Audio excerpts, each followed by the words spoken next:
Labam. Sveikas, Robertai. Taip, klausau. Viskas tvarkoja, viskas gerai. Turiu garsą iš tavo pusės. Aha, gerai girdis, čia pas mane toks aidas namie. Šiek tiek, šiek tiek jo yra, bet iš principo Pala, vis. pabandysiu duris uždarinėti, čia gal dėl to. Mhm.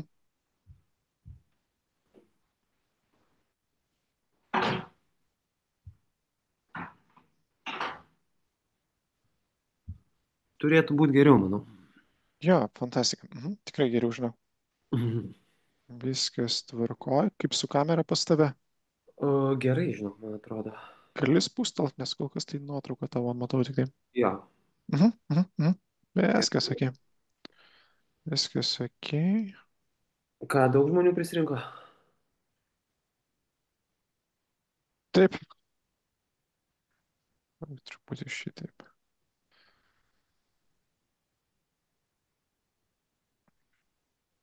Tai ką, taip, maždaug apibėgsiu. Ten kažką parodyti, žinai, nelabai turiu ką parodyti, žinai. Sekančiam kartui, nebent kažkokias ten, žinai. Mhm. Tokia tai jaučiu šiaip prabėgtos visus klausimynus, kas norės kažką paklausti, žinai, na, galėsiu, atsakysiu, negalėsiu, sakysiu, kad parašyti, žinai, visada gali tikrai. Be abejonės, jo, galėsim pasižiūrėti.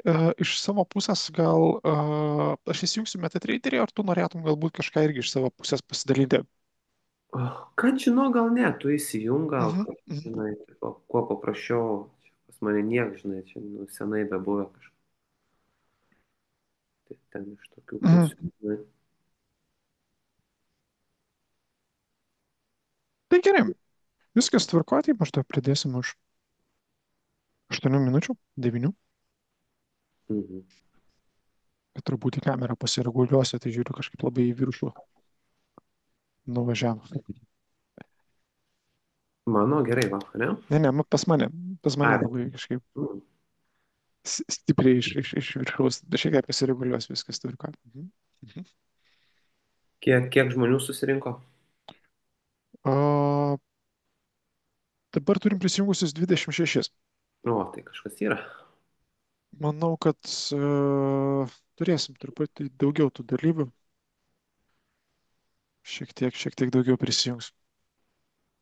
Bet po truputį jungiasi. Tai jeigu kažkas dar iš auditorijos parašytų, ar viskas veikia tinkamai, ar matot, ar viską girdit, ar viską matot, tai būtų fantastika. Ai, čia matau čatas kažkoks, ne? Mhm.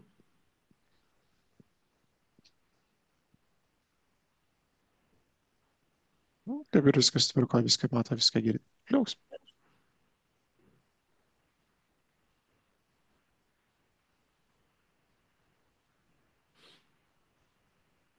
Tai tvarko, Robertai, už 7 minučių. Ačiū. Gerai. Mhm.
Sveiki, kaip supratau, visi prisijungė, visi girdė. Taip, viskas tvarkoj, viskas gerai. Dar laukiam kažko, ar galim kaip ir pradėti? A, manau, kad galim po truputį pradėti. Tai aš dabar nelabai suprantu, žinai, aš matau tai save, žinai, prezenterio layout'e, bet aš nematau tavęs kaip. Aha. A, Aš tai matau ir tave, ir save, žinau. tai viskas tvarkoj, viskas gerai. Jeigu tu man matai mudu abudu, tai viskas ok. Turim čia keletą atsiliepimų, viskas veikia puikiai. Paskite tada man pradėti. Ir kaip visada, pradedame nuo įspėjimo apie riziką. Jeigu žiūrite šio seminaro interneto vaizdo įrašą, būtinai sustabdykite šią skaidrę ir susipažinkite su įspėjimu apie riziką.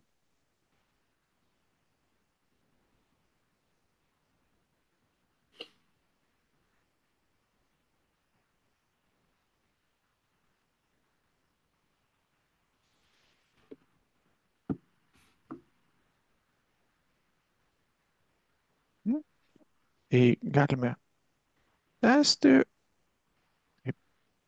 Mhm. Trumpai apie Admirals. Kas dar nežinot prisiminimui, kas jau žinot, galbūt surasite kažkokių naujų galimybių, tai esame patikimas ir reguliuojamas finansų centras, o klientam teikime daugiau negu 8000 finansinių instrumentų ir teikime pagalbą lietuvių kalba. Mūsų biuras yra Vilniuje ir su savo klientais Lietuvoje kalbame taip pat lietuviškai. Ačiū Jums, kurie jau šiandien prisijungėte prie mūsų seminaro internetu. Ir stengiamės iš tikrųjų dalintis tą informaciją irgi lietuvių kalba. Teikiame pagristų spredų patirtį mūsų klientams ir prekyboje mūsų prekiautojai naudojasi populiariausiamis pasaulyje prekybos platformomis, tai yra MetaTrader 4 ir MetaTrader 5. Na ir mūsų patogi naudoti mobilioji aplikacija, Admirals aplikacija, kurią galite parsisiųsti iš Google Play arba Apple Store. Jeigu trumpai apie mane, esu Admirals Europe LTD Lietuvos filialo vadovas, turintis daugiau negu 12 metų patirtį finansų sektorėje. Ir šiandien su mumis yra Robertas, nepyk Robertai, neturėjo tavo nuotraukos, įdėjo Gerai, truputį, nieko tokio. truputį kitokią nuotrauką, iš tikrųjų tikrai turintis patirtį finansų sektorėje nuo 2017 metų, praktiškai tai bus 10 metų. Na ir Robertas, jisai specializuojasi Forex ir CFD priekyboje, techninėje analizėje ir stengiasi priimti tvarius rizikos valdymo sprendimus. Turi žinių ne tik Forex'o CFD, bet ir DeFi finansų, kripto valiutų, atsiprašau, gramatinė klaida, na ir aktyvi priekyba ir investavimas. Taigi šiandien trumpai turbūt ir pasižiūrėsime, kaip atrodo ta reali, neįdėli, bet veiksminga traderio diena. Ir pakalbėsime su Robertu, kuris galės pasidalinti savo įprastos darbo dienos rutiną nuo pirmos naujienos ryte iki turbūt paskutinio sandorio vakare. Ir maždaug pakalbėsime, kaip atrodo visa ta prekyba. Na, šiuo metu Robertas, pristatant, pagrįžtant truputį prie pačio Roberto, jis šiuo metu dirba aktyviai DeFi finansų ir kriptovaliutų sektorėje ir turi ilgametę patirtį apimančią tiek Forex prekybą, tiek ir kitus instrumentus. Dar investavimas į tai yra nuo 2017 metų ir orientuojasi techninė analizė ir rizikos valdyme. Taigi, galbūt pradėkime nuo dienos pradžios. Pas mane skaidrės yra tokios ganėtinai paprastos. Galbūt pabandykime pasidalinti MetaTraderio šiuo ekranu, kaip atrodo prekybos platforma. Tiesiog bus paprasčiau visiems. Na ir turbūt pirmas klausimas, pradedant nuo to, kaip atrodo tai įprasta prekiautojo dienos pradžia. Sakyk, Robertai, kaip prasideda tavo prekybos diena? Sveiki visi, tai jau gal antrą kartą nebeprisistatinėsiu. O čia palaukit, man dingo kažkas. Matot, girdit? Jo, antrą kartą nebepristatinėsiu, šiuo metu va, taip aktyviai neprekiauju, bet seniau prekiaudavau labai aktyviai ir būtent Forex rinkoje ir tokį, kaip pasakyti, patį pagrindinį didžiausią kapitalą judėti kitas finansų rinkas būtent susikroviau iš to. Tai dabar tiesiog gal perbėkim tos klausimus ir kažką labai paprasta forma galėsiu atsakyti. Jei kažkokiu kils klausimų, būtinai užduokit, arba dabar atsakysiu, jei negalėsiu dabar atsakyti. būtinai pasižiūrėsiu ir atsakysiu ten paštu ar kokį telegramą, galėsim palikti kontaktą. Tai kaip atrodo mano diena, Mhm. kaip prasideda prekybos diena. Kaip prasideda, Tai jo, kaip pat iš ryto atsikėlė, pasidarė turbūt kavos jo, ir... kava Mhm. yra visada pagrindinis dalykas ir mes Lietuvoje labai gyvenam gerų laikų, kadangi ryte pas mus baigėsi Azijos sesija, atsiranda Londonas, tai labai gerai gyvenam tuo, kad galim kažkokius judesius daryti nuo Azijos sesijos pabaigos į Londono sesiją. Tai ta diena taip ir atrodo. Vis tiek, kaip ir kiekvienas traderis, daugiausiai traderių darosi analizės visiškai visai savaitai sekmadienį. Tai ta diena, tas rytas toks ir atrodo, kad tu lauki, kol kaina ateis iki tam tikros tavo zonos, nuo kurios tu darysi kažkokius sprendimus į viršų ar į apačią. Mhm. Minėjai, kad dažnai savaitgaliais daroma visa ta analizė. Kokio laikotarpio grafikuose žiūri tą analizę? Dieniniam, savaitiniam ar šiek tiek bandai pasismulkinti? Jo, tai asmeniškai iš mano pusės analizės prasideda nuo aukščiau, nuo weekly, Mhm. susirandami, susidedami lygiai ir tada eini į daily, į mažesnį laiko intervalą, į dar mažesnį, o tokių pačių įėjimų, pačių modelių, kad sužinot tą vat, šios dienos, tarkim, kainos judėjimo kryptį vis tiek ieškai ten nuo valandos iki 4 valandų grafike. Įėjimai Mhm. gali būti ir 30 minučių, jei radai kažkokį paterną ir panašiai. Mhm. Supratau, supratau. O visas tas ilgesnis laikotarpis ir tada sprendimai truputį trumpesniuose laikotarpiuose. Taip, Kalbėjai apie palaikymo pasipriešinimo lygius. Ar naudoji tam kažkokius indikatorius, ar jau akis yra įpratusi užmetus žvilgsnį į grafiką pastebėti? kažkokių tokių kaip indikatorių nelabai naudoju. Mhm, Tiesiog susižiūriu aukštumas ir žemumas ir kokį dalyką naudoju, ką labai vėlai sužinau, kas labai man padėjo, tai kad, tarkim, vykli grafike aukštumų ir žemumų turi apačią vieną, kitą viršų ir tame diapazone nusibrėži Fibonacci lygius ir labai tau aiškiai matosi vidurinė zona, kuri labai pagelbė tavo dienos prekybai apskritai, ar kaina krenta iki tos zonos, ar jinai apsisuks, ar jinai atsimuš ir važiuos toliau. Labai naudingas dalykas. O tokių kaip indikatorių, nu, mhm, nėra kažkokio vieno stebuklingo indikatorio, ką mhm, mhm, asmeniškai aš pats naudoju ir jis yra visiškai nemokamas, ten TradingView gali pasiimti, pasižiūrėti, tai yra tiesiog market struktūros indikatorius, mhm, kuris tau mhm, mhm. tiesiog palengvina akiai darbo ir parodo, kur tau struktūra yra išmušta, kur jinai pralaužta, kur ją Mhm, testuoja ir mhm, mhm, panašiai. mhm. Supratau, supratau. Nu jo, tie palaikymo pasipriešinimo lygiai yra iš tikrųjų tie tokie turbūt baziniai pradedančiųjų Taip, mokymuose skirti, bet jie tokie geriausiai ir pasitvirtina. Ir Fibonacci irgi vienas iš tų tokių įrankių, kuris irgi gali būti naudojamas identifikuoti tos palaikymo pasipriešinimo lygius, tai be abejo, nes jo ir yra kitų ten TradingView ar panašus instrumentai. Ok, judam tada toliau. Nuo to, kad tu sekmadienį pasižiūri, kaip viskas atrodo, ateina pirmadienio rytas. Na, ir kokią informaciją pirmiausia tikrini? Pirma darbo diena po savaitgalio, ar kur pasižiūri, vat, kokia informacija yra aktualiausia tau? kaip ir minėjau ir jaučiu dar daug kartų pasikartosiu, kad aš buvau asmeniškai labiau iš techninės pusės, iš techninės Mhm, analizės, bet tokią informaciją, kurią labai svarbiai reikia patikrinti, tikrai reikia atkreipdėmėsi į ekonominės naujienas. Ta padaryti labai paprasta, tiesiog, kad ir patys admiralai, man atrodo, turi tą ekonominį kalendorių. Yra investingė ekonominis kalendorius, kurį labai gerai gali prasifiltruoti ir matyti ten kažkokias. Jeigu matai, kad tą dieną bus kažkokios labai didelės naujienos, nu, tai gal tu būtent tuo metu jau pasirinkai, kad kažko nedaryti. mhm, Vėlgi, mhm, mhm, čia labai plati ir didelė tema, bet dažniausiai kaina jau būna kaip ir įskaičiuota. Tos naujienos, nu gal jos labiau padėti tau tai kainai pasistumti iki kažkurios vietos, nuo kurios tu nori daryti sprendimą ten į viršų ar į apačią. Tai tuos dalykus visada pasitikrini. o mhm, ką mhm. pagrindė tu tikrini, kur yra ta tavo kaina to finansinio instrumento, kurio tu prekiauji ir kada jinai bus toj vietoj, nuo kurios tu norėsi daryti kažkokius sprendimus. Supratau, supratau. Ir minėtus instrumentus, kaip nusprendė, kai kuriuos instrumentus stebėti, tarkim, savaitgalį vis tiek pasižiūri tokį bendrą vaizdą ir kaip tu atsirenki tuos instrumentus, kuriuos verta sekti, verta savaitės eigoje pačekinti, ar kur ten, tarkim, atsiranda kažkokios galimybės.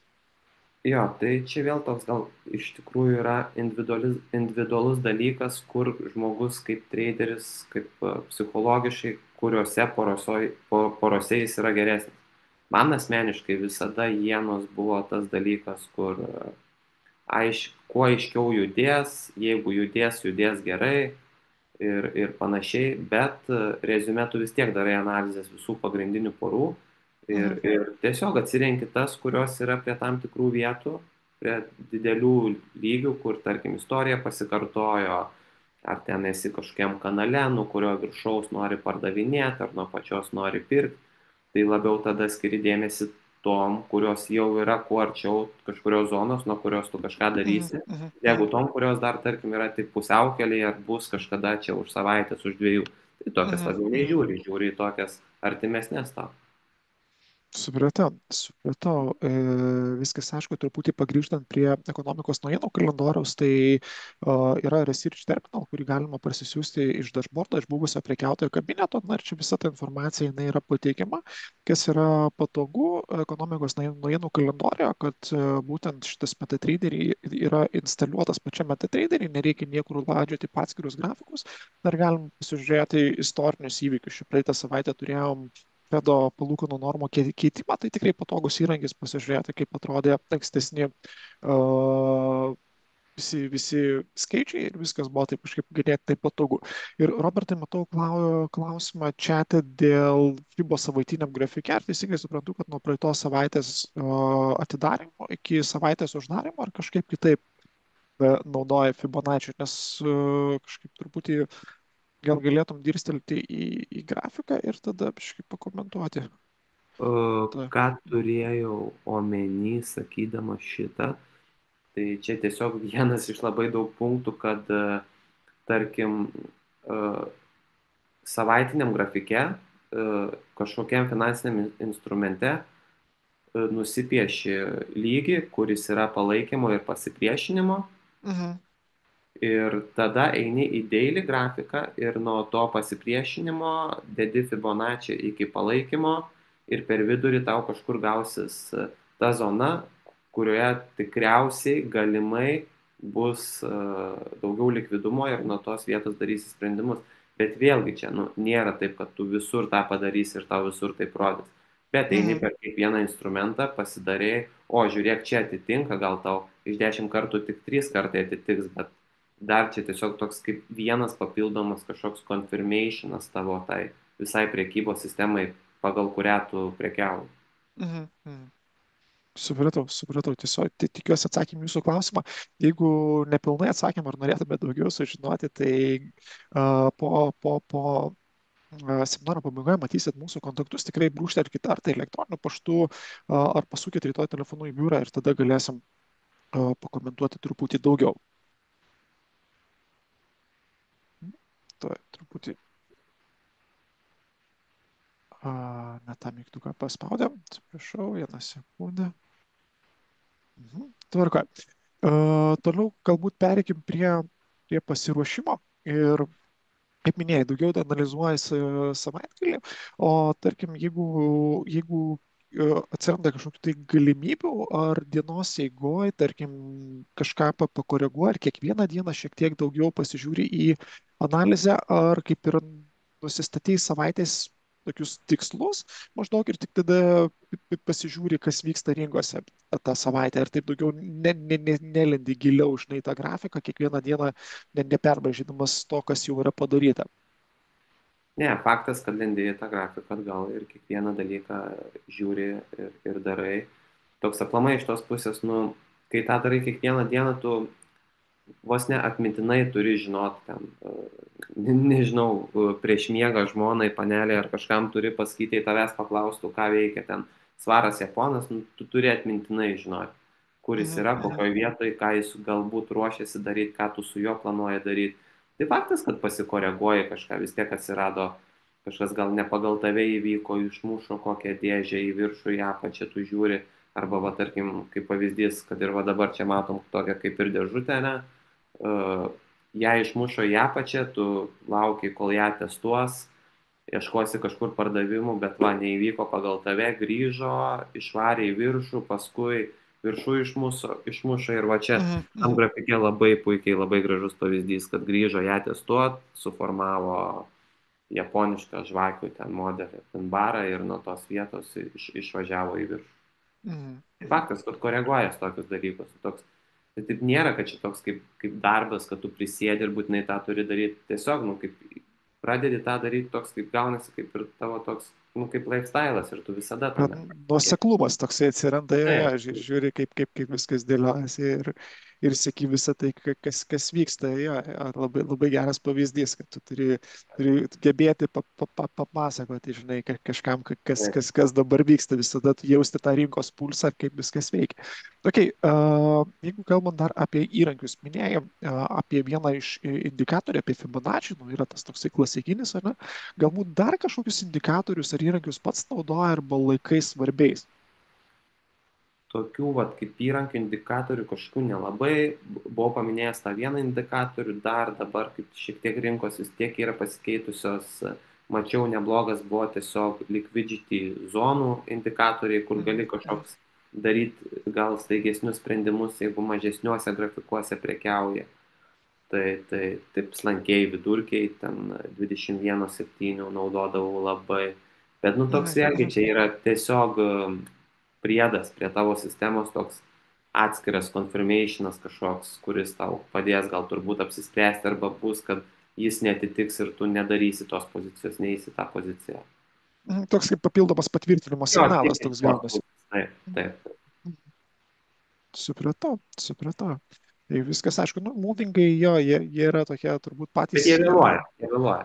jo, bet jie yra turbūt patys paprasčiausi indikatoriai iš visų, Taip. jis yra elementariausi suprojektuoti, na ir po to jais atsispiriant, ne, pavadinkim taip, yra jau programuojami, dėliojami sudėtingesni indikatoriai. Be abejonės taip, visi indikatoriai vėluoja, nes jie kaip ir nėra realaus laiko, jie skaičiuoja istorinius duomenis, na ir tada duoda, žinai. Subreta, Robert. Kaip atrodo tavo darbo vieta, kur tu dirbi, kaip tu prekiauji, maždaug taip trumpai galėtum galbūt apibūdinti. Aha. Tai tiesiog stalas ir kompas. Čia toks, vat, ir va ta tokia prekiautoja, jie labai skiriasi nuo social medijos, ten, kur rodo visur, reelsuose, Instagram'e, kad tu ten traderis paplūdimėje atsivertę kompą ir prekiauja. Nu, taip iš tikrųjų nevyksta. Tu jeigu nori eiti paplūdimį, eini į paplūdimį, tiesiog nori eiti kavos, tai eini kavą gerti. O Mhm, tiesiog vis tiek namuose darais ramiai analizės, tai tavo darbo vieta toks yra stalas ir namai. O faktas, kad viską turi vis tiek telefonė visur, kur bebūtum, kažką pasižiūri, pasitikrini, gal kažko lauki, tai žinai, telefonė mhm, mhm, pasižiūri, bet vis tiek tu tokia, turi galvoje savo tą, kaip čia lietuviškai, tokią didesnę struktūrą, kurią tu atsimeni, kuri yra tavo kompė ir tu ten per ragelį tiesiog pasižiūri būtent toj vietoj, ką rinka meta mhm, ir mhm. aišku, puikiai gali daryti sprendimus ir iš to, tas treidinimas ir yra ta tokia, kuo daugiau laisvės, bet tą laisvę reikia labai gražiai sustruktūrizuoti. Be abejonės, jo. Nes dažnai mes su savo klientais irgi pasikalbu, kad iš tikrųjų jo, kompas yra tas turbūt pagrindinis darbo įrankis, na ir telefonas yra skirtas daugiau tokiai priežiūrai ir Taip. pasižiūrėjimo, kas vyksta, nes pati priekyba telefone, nu, jinai, nu, nežinau, šito vietoje mano asmeninė nuomonė peršasi, bet kaip pačiam tau, Robertai, su telefonu pati priekyba, jeigu, tarkim, neturėtum kompiuterio ir turėtum tik tai telefoną. Nu, nežinau, žinok, turbūt, kad nelabai ten. Nesakau, kad reikia turėti 10 ekranų, esu Mhm, turėjęs mhm. tikrai, bet ar jie ten padeda tau kažką, nu tikriausiai, kad ne, gal tiesiog tau yra smagiau. Bet toks, kad per telefoną, nu tu teoriškai viską gali, žinai, bet nematysi vis tiek Mhm. kažkokios zonos, nepamatysi dar kažko, nu, toks ne vaikų Praktikai, žaidimai, ne vaikų žaidimai. praktikoje, jo, praktikoje, jo, atsitinka. Praktikoje neveikia, teoriškai viską gali, praktiškai, nu, taip nėra tiesiog. Suprata, suprata. Gerai, pereinam prie sprendimo prieimimo ir rizikos valdymo. Tokia irgi viena iš tokių įdomių dalykų. Tai kaip sprendi, kada atidaryti ir kada uždaryti pozicijas. Jo, o čia toks svarbesnis gal klausimėlis, tai vėlgi, kaip sakiau, kad daug kartosios, tai pasikartosiu, sprendimas, kada tau atidaryti tą poziciją, vis tiek ateina tada, kai kaina atėjo tau į tam tikrą zoną, kur tu laukiai. Vėlgi čia labai plati tema, bet pagal tavo prekiautojo kaip tokią, kaip sistemą, žinai, tai kaip iš mano asmeninės pusės, tai visada tu lauki, kol kaina ateis į tam tikrą zoną. Jau kaina atėjo į tam tikrą zoną, tada galvoji, kokį sprendimą nuo tos zonos darysi, į viršų, tarkim, ar į apačią, ir tu kažkom vadovaujas. Tai mano pagrindė visada vadovaujamas yra price action'u, ten japoniškų žvakių modeliais, kurie tikrai, nu, daug nėra taip, nu, dabar taip nėra, kad labai tau kažką pasako, bet vis tiek, nu, tu pagal tai gali spręsti, gali pagal vikus, pagal žvakę spręsti, kaip kaina reaguoja prie to lygio ir panašiai. Plius Mhm. struktūros. Tai sulauki tų visų dalykų, pasitvirtini, kad viskas tau kaina atėjo į tam tikrą vietą, išmetė tau, tarkim, kažkokį engulfingą ten, pimbarą kažką, kaina atsidarė žemiau, viskas struktūra atitinka, viskas atitinka, trendas atitinka, nu ir tada darai tą poziciją. O visas tas svarbiausias dalykas rizikos jo, kad nesakau, kad taip dariau aš tikrai taip nedariau, turėjau mažesnį kapitalą, tai tikrai smaugiau jį kaip galėjau, bet to tikrai nepatariu niekam daryti, yra pagrindė 1% rizika ir risk reward ratio visada turėtų būti nors nu, minimum 1:2, bet sakyčiau net nežiūrėti 1:2, 1:3, tada esi saugus, tada gali klysti ir tokiam ilgam rane tau tikrai geriau seksis, negu tu bandysi pasigauti mažesnis kažkokius judėjimus ir ten 1:1 rizikuoti. Nu jo, čia tokie dalykai, kurie turbūt ateina iš praktikos ir su laiku. Ir tas pats mes su kažkurio iš klientų dar diskutavom, kada yra pelninga pozicija, galbūt verta ją netgi nefiksuoti pelną, o tiesiog persikelti stop lossą į nulį arba į nenuostolio zoną ir palikti ją toliau augti. Kitas variantas - uždarinėti dalį tos pozicijos, kaip Taip, jau garantuotą rezultatą. Na ir vėlgi vėl palikti tą pelną augti, kad jisai toliau augtų, žinai, kad būtų kažkoks rezultatas jau ir balanse, bet tuo pačiu ir rinkose, kad kažkas būtų. Tai vat irgi tokie vieni iš tokių vat, strategijų, kurios kartais pasiteisina ir padeda išlaikyti tą uždirbtą pelną. taip, Ar tas punktas, kad išvedimas tavo pozicijos į saugos zoną tai irgi labai svarbus, nes nu tikrai būna, tu kartais abejoji, va, naujienos kažkokios išėjo ar kažką, bet jeigu rinka saugiai nuėjo nuo tavo įėjimo vietos ir tu tikrai gali saugiai išvesti nulį, tai tu jau niekom nerizikuoji, o čia gerai. Ir apskritai, tradingė pinigų neprarandi, tai jau gerai tau sekasi. jau yra rezultatas, jo, šitą vietą labai, labai teisingai. Sakyk, kad pas tave, Robertai, yra kažkokie tai nustatyti dienos sandorių limitai, kiek tų sandorių per dieną atidaryti arba uždaryti. Ne, pas mane va tokio kaip dalyko, tokio kaip limitai nelabai yra ir pas mane tas tradingas toks labiau svinginis, tai tie žmonės, kurie ten skalpina, tais būdais bando uždirbti, jo aš įsivaizduoju, tikrai turi kažkokį tokį dalyką įsivedę, pas mane to Mhm. niekada nebūdavo ir toks, nu, čia toks, tu taip kaip man atrodo, kad tu negali to nustatyti, nu, čia toks, kokias sąlygas rinka diktuoja, tu nuo jos priklausai visada, tai gal tau vieną, antrą savaitę, trečią savaitę tu nieko nesulauksi, bet ten ateis tau paskutinė mėnesio savaitė, kaina ateis į tam tikras vietas, viskas susivaikščios ir tu nuo tada pridarysi ten tų pozicijų. Tai toks, Mhm. nu, Mhm. nėra kažkokios ribos.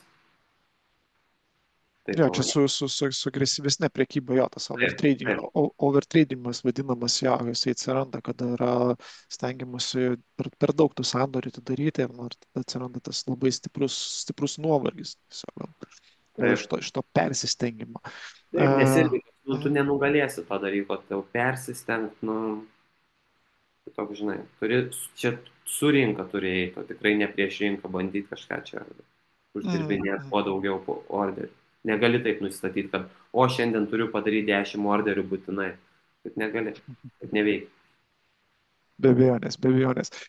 Grįžtant prie rizikos ir nuostolio ribas, minėjai prie santykiai 1:2, 1:3. Na, aš dar iš savo pusės papildžiau, kad į nulį pereiti su pelningu sandoriu, ne nuostolį galima būtų iš tikrųjų ir leisti tam pelnui aukti, nebūtinai verta fiksuoti su take profitu, jeigu matom, kad nu, pasitvirtino prognozės ir viskas juda toliau. Gal čia dar truputį kažką norėtum pridėti, ai, su sandoriu 1%, jo, šito vietoje irgi labai labai svarbu yra. Bet minėjai, kad iš patirties, kad šiek tiek smaugiai tą savo kapitalą, tai supratau, kad biškai buvo daugiau eksperimentų. Tai taip, nu, čia tu tiesiog, nu, kapitalas mažesnis, nu, tu su to 1% rizikuodamas, nu, atvirai sakant, kur tave nuves, niekur tavęs nenuves.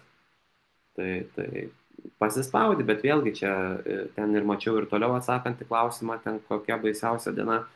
Tai Mhm, jo, tu esi gal geresnis, tu pusę metų pelningai prekiauji, metus, pusantrų metų ir tu toks jautiesi, kad tu labai gerai viską žinai ir labai viską gerai darai.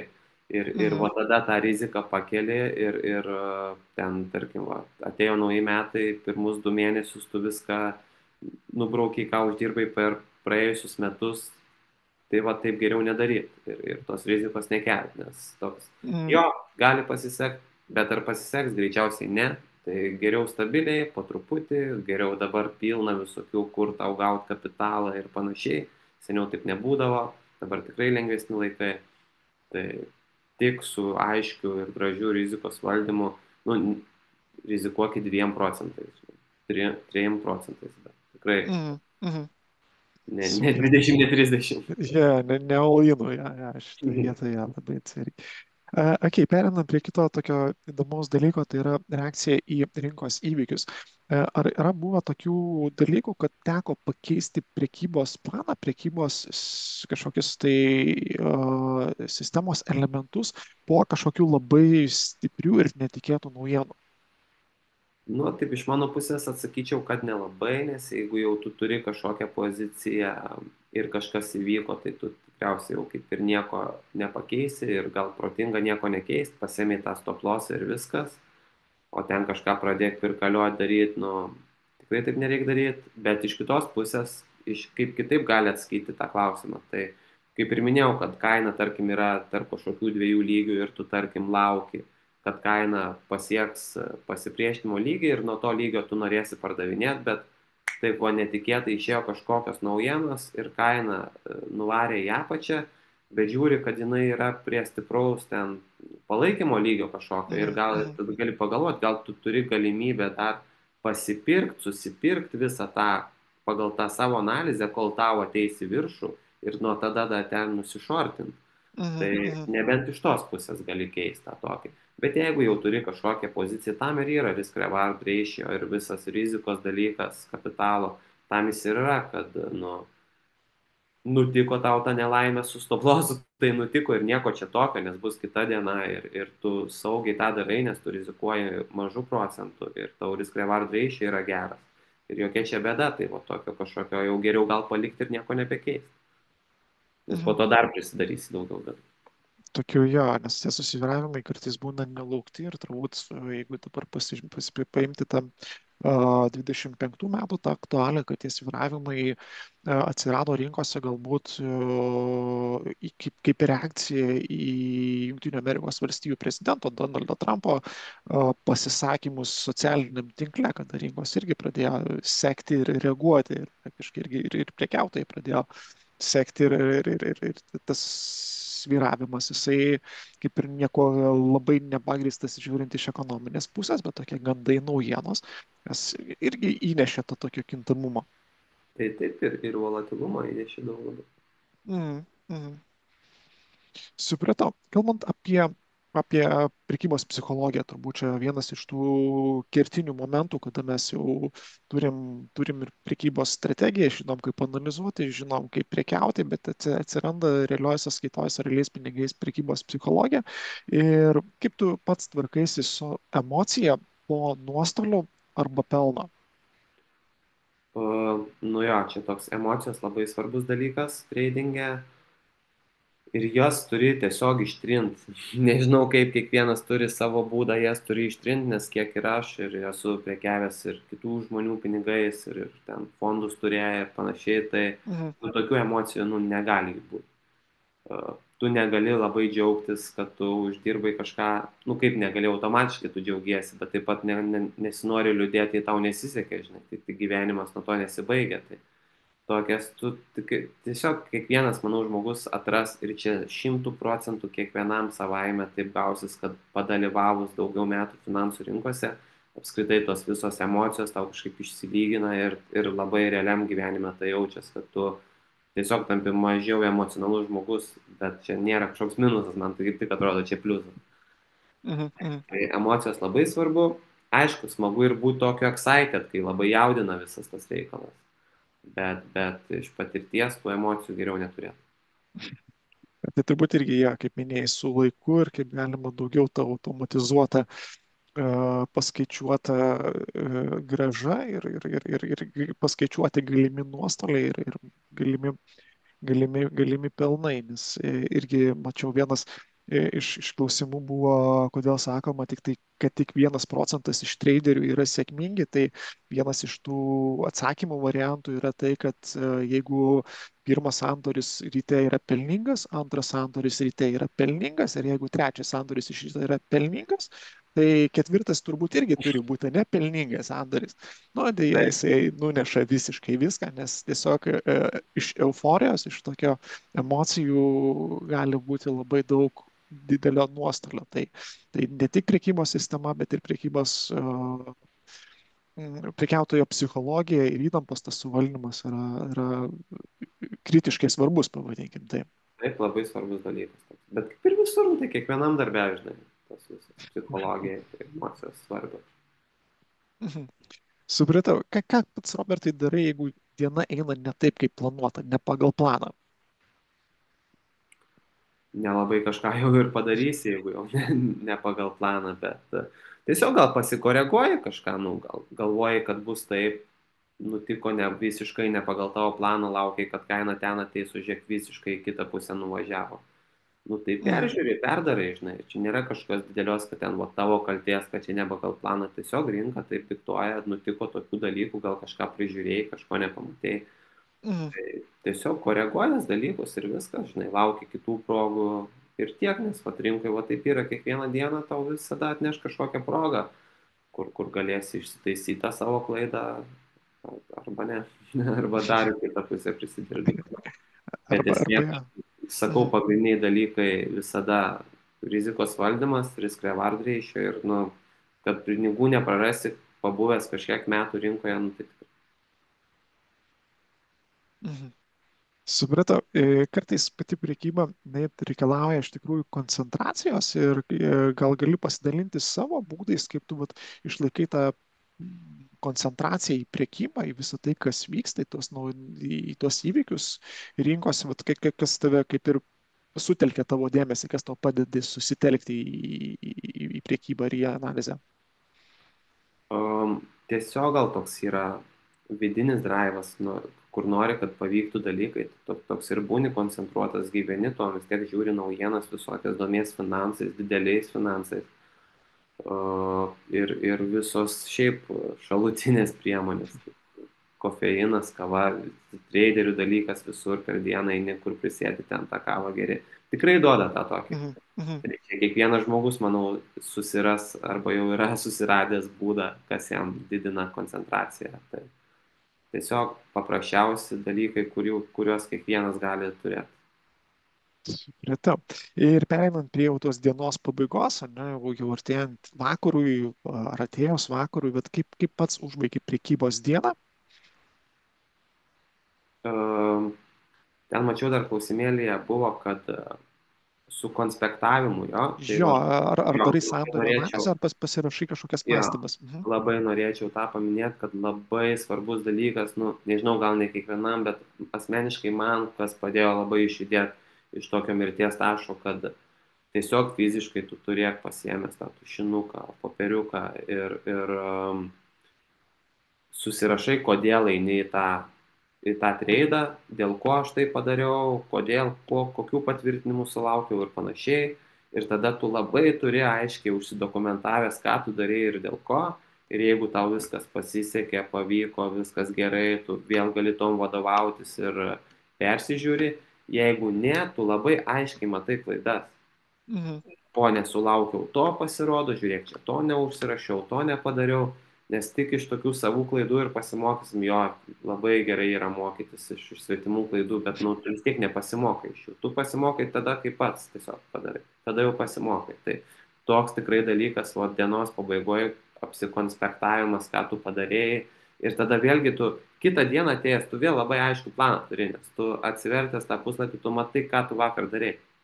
Mhm. Tu turi visą istoriją prieš akis. Jo, ir dar šitą vietą irgi labai toksai turbūt svarbus yra momentas yra tame, kad, kaip minėjai, pasimti tušinuką, pasimti popieriaus lapą ir užsirašyti.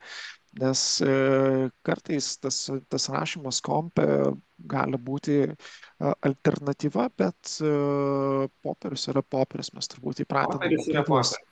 jo, nuo mokyklos laikų ir kartais iš asmeninės patirties gal šiek tiek pasidalinti galėčiau, kad nu, kartais jeigu tu kompe kažką pasižymėjai, tavo akis arba pelė gali šiek tiek datemti iki to, kas tau būtų patogu, kad būtų įvykę. Tai čia yra tokie du skirtingi dalykai, kada popieros ir kada yra kompe. Bet čia kiekvienam savo, bet turbūt popierą veikia geriausiai su tušinuku. Mhm. Jo, kažkaip, aišku, na, gal priklauso nuo žmogaus, bet man asmeniškai irgi aš tiek turiu knygų ir tiek sąsiuvinių prisirašęs. Ir net Mhm. dabar Mhm. įdomu pasižiūrėti kartais. Tai tiesiog žmoniškas dalykas.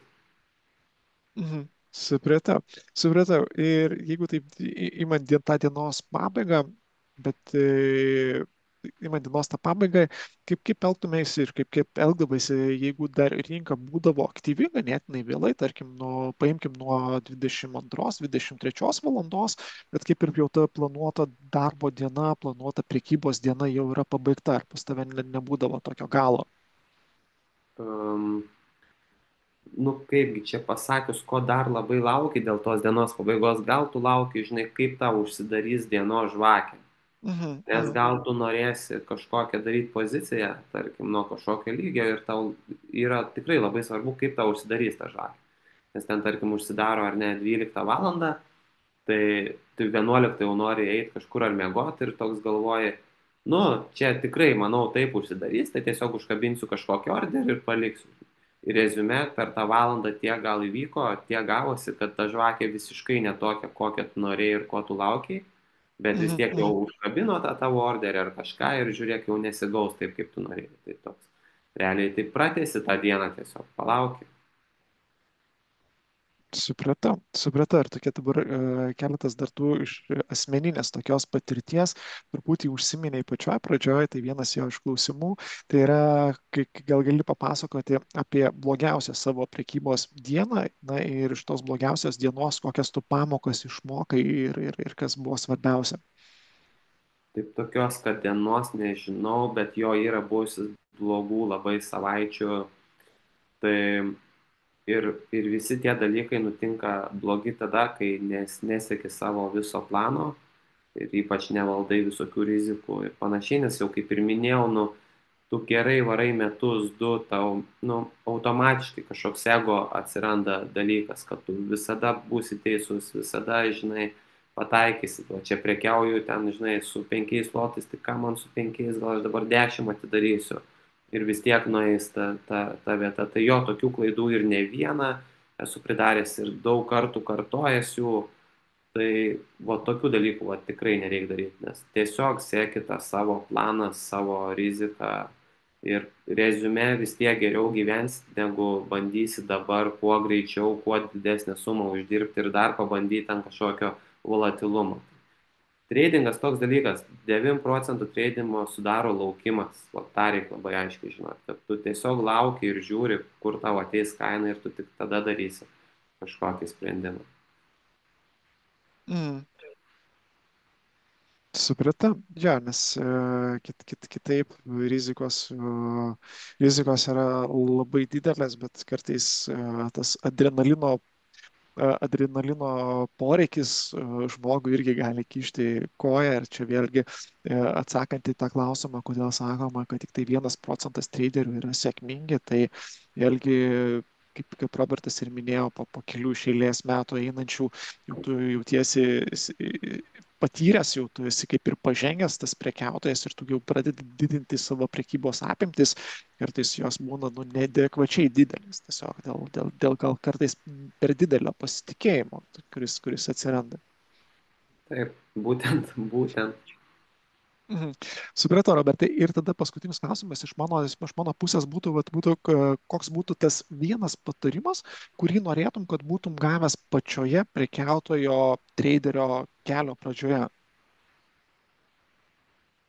Gal, va, taip, va, kad vieną išskirti nežinau, bet gal pasakyčiau, kad vis tiek, kad susirast kažkokį žmogų, kuris tą daręs ir daręs gerai, ar kažkokią instituciją, kažkokius kursus ir, nu, nepagailėti tokių pinigėlių įdėti dėl savęs, nes kas ir man buvo, ir tais laikais kažkaip kaip ir nebūdavo, nu, kaip ir būdavo, gal nežinodavom tų dalykų, kad tu įimi informaciją iš interneto ir krauni savo į galvą, kuri tikrai gali būti neteisinga visiškai ir tada tu ją taikai, tau nesigauna, po to supranti, kad tu blogą informaciją išmokai ir kai tau reikia iš tos blogos informacijos vėl persikalibruoti į taip, kaip turi būti teigiama, nu tau labai maišosi, labai. Tai toks pagrindinis patarimas, kad kažkur geriau pasimokyti tokių pačių beisikų pradžiai, nes tikrai daug kas daro ir tikrai yra pasaulyje žmonių, kas labai gerai tą daro. Tai nepagailėti investuoti kažkiek į savo žinias, nes po to tiesiog bus lengviau ir rezume daug daugiau sutaupysit, negu tiesiog dabar įsimest kažkokį kapitalą ir čia pačiam kažką bandyti išmokti. Tai bandyti gali tada, kai jau yra kažkokios žinios ir jau nors moki elgtis, nu, taip atsakingiau pasakyti. Kad kaip pagrindai jau yra ir supratimas šioks toks, nereikia Taip. būti specialistu, bet kažką pasižiūrėti.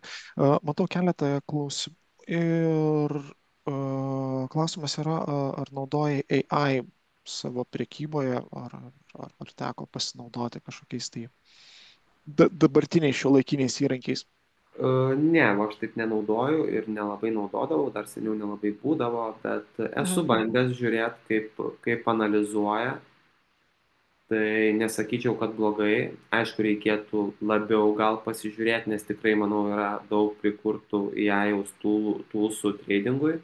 Mhm. Bet kitaip jį gali naudoti, žinai, šiek tiek jis tau tikrai nepasakys, kada pirkti ir ką ir kur ką parduoti, bet tokių kaip visokių ekonomikos naujienų, kas įvyko, tikrai tą promptą gali kažkokį susirašyti, tarkim, apie kažkokią tavo ten jeną ar svarą ar dolerį ir kad tu kiekvieną rytą atėjęs kažką įvedęs kažkokį promptą, tiesiog kas įvyko, ko tikėtis, kokios naujienos iš fundamentalinės pusės. Mhm. Mhm. Nu, jis Mhm. tikrai tau padarys didelį darbą, nebūtų ten eisi ir visur čekinsi viską. Tai faktas Mhm. tikrai yra būdų, kaip jį naudoti ir naudokit ir nuostabus dalykas. Supratau. Ir tada kitas klausimas, kokios būtų euro dolerio perspektyvos iki metų pabaigos. Tai iš tą klausimą gal aš atsakysiu, tai Gal atsakyk, Arnoldai, tu. aš galiu atsakyti Taip.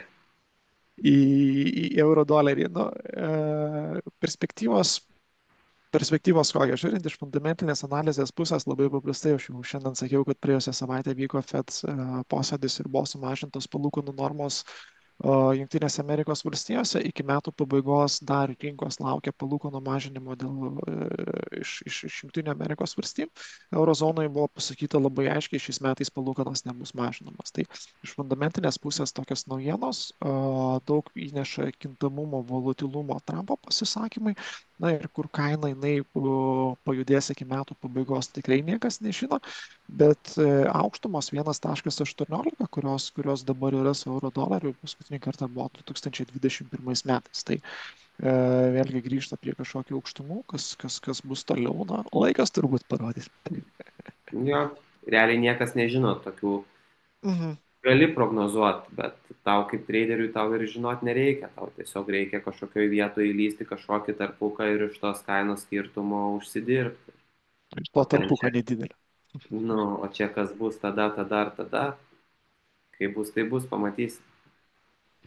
Supratau. Klausimas, ką manai apie demonstracinę sąskaitą? Labai gerai, tikrai gali. Nu, vėlgi, čia labai skirtingas dalykas demo sąskaita nuo tikros, nes viskas labai keičiasi, tu gali uždirbti demo, bet gali neuždirbti tikrai realioj sąskaitoje.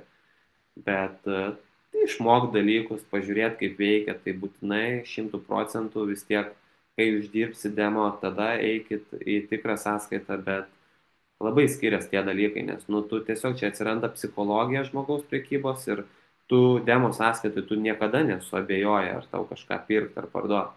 O tikroji tu vis tiek, nu, tu gali suabejoti ir vėlgi visiškai kitaip dėstosi visi sprendimai ir panašiai. Tai tikrai tą darykit, tą bandykit, išmokę eikit į tikrą, bet realias ir tikras pamokas tikroji išmoksit, o ne demo. Ir dar truputį papildant Robertą, ką galiu pasakyti, kad tuo pačiu metu galima prekiauti ir realioj sąskaitoj. Galima turėti tuo pačiu metu ir Taip, demonstracinę sąskaitą, kur galima testuoti, bandyti, daryti klaidas ir mokytis kažkokių naujų strategijų, naujų būdų su demonstracinė sąskaita, kad bent jau atsirastų tas įgūdis, tas analizuoti rinką pagal pasirinktą strategiją. Na ir kada realioj sąskaitoje, realioj rinkoje susiformuoja pažįstama situacija, žinomas kažkoks modelis, paternas, kodėlgi neišnaudoti tos situacijos realioj rinkoje su realiais pinigais, būtent išnaudoti tas galimybės, kurios atsiranda. O nuo demo sąskaitą mokytis, testuoti, jinai yra puikiai tam tinkama. Tai užbaigiant, kaip ir matau, klausimų daugiau kaip ir nėra. Jeigu turit kažkokių klausimų, tikrai galite brūkštelti mums elektroniniu paštu, paskambinti, biuras mūsų yra Vilniuje.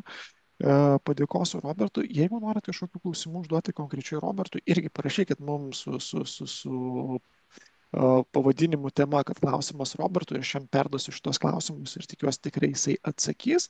jo tikrai Na, mhm. pasakykit, smagu padėti, įdomu prisiminti tuos laikus ir tikrai kartais reikia tokios pagalbos, kur ten man tai labai mažas dalykas atsakyti, kur atrodo labai nereikšmingas, o kitam gali būti tikrai didelis kažkoks šuolis visoje priekyboje ir man tai buvo ir visiems taip yra ir būtinai klauskit tikrai ir malonu padėti atsakyti ir bendradarbiauti.